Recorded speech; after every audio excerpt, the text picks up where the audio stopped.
Habang naglilipat ako ng baka, mayroon akong nakitang lumipad na ibon dito. Dito parte.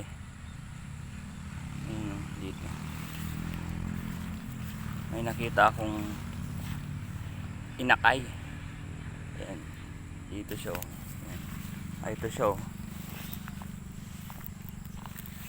Ayan. Hindi mo siya mapapansin. Magkakulay siya dun sa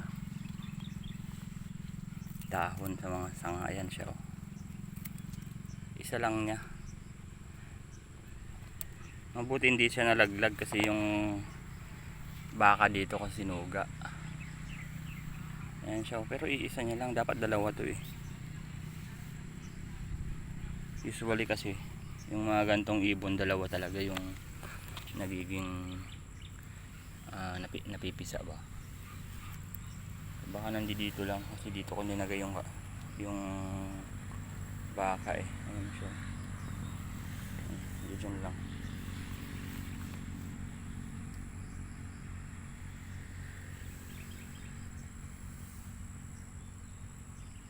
Panahon kasi ng pisaan ng mga ibon ngayon.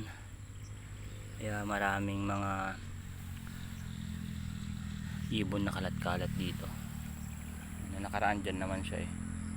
Hindi ko lang siya nabidyuhan kasi lumipad ng maaga.